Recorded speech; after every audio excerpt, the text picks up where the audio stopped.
How to manage your own emotions. Questions to ask when you feel sad. Hello, I'm Shawn Kent Hayashi. I'm an executive coach with the Professional Development Group, and I regularly work with leaders and aspiring leaders who want to master their own emotional intelligence.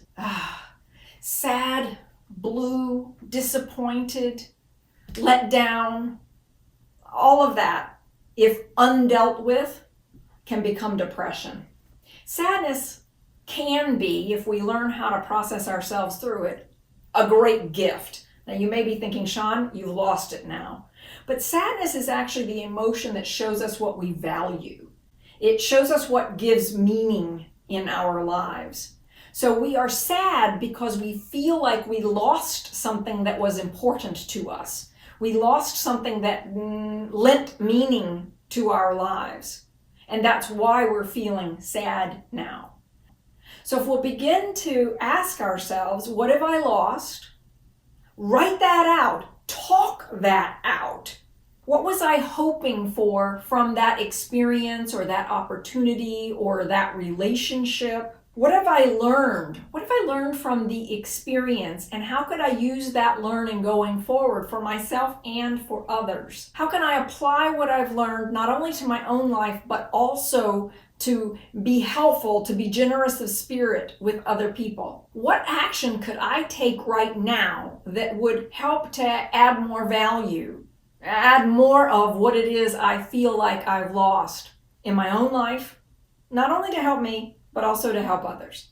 How could I create more of that in my life? How could I, if I feel like I've lost someone that I love, how could I create more love in my life? If I feel like I've lost an opportunity to try something, to develop a new skill, to advance to the next level, and I'm feeling sad about that lost opportunity, then I need to turn that into a question that says, how could I create more of that opportunity in my life? And then, what do I want to add to my own that's for me list going forward?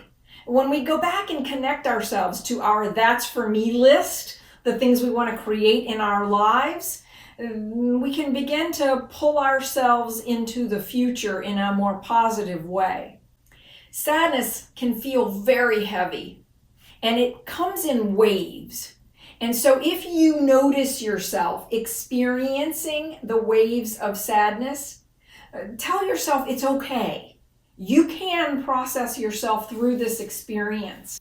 If we've caught it that we're feeling waves of sadness, there are two very powerful questions that we can ask ourselves. What's something that would need to happen in the future that would cause me to look back at this experience and say, I'm glad it happened? In other words, what could you create in the future that is born out of this experience that you're going through right now that you would have never created if you hadn't gone through this experience?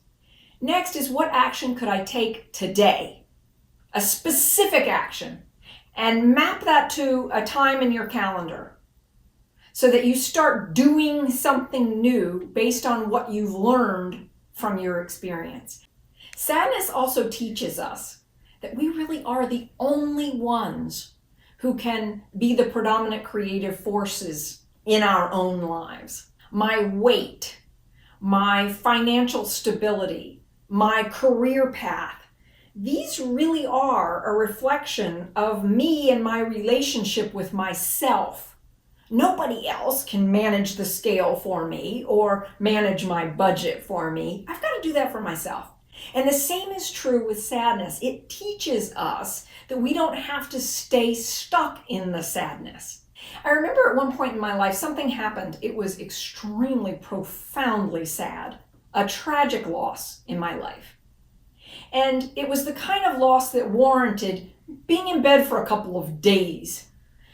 But eventually that thought clicks that says, hey, wait a minute, do I want this to be the story of my life?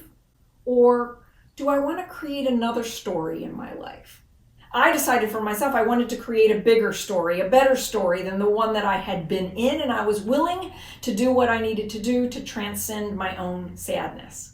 Again, I'm a big believer that all of our emotions are important. We have an emotional guidance system for a reason. Sadness is extremely valuable for us because it helps us to know what we are motivated by, what gives our lives meaning. And so when we take action on what we learn from our life experiences, we create a better world for ourselves and others. If you would like an opportunity to take an emotional intelligence assessment that will help you to understand how you process your emotions, your level of self-awareness, your level of self-regulation, we'd be happy to give you the opportunity to take that assessment.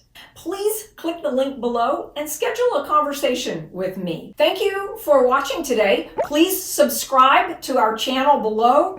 Give us a thumbs up, and I look forward to seeing you in the next video.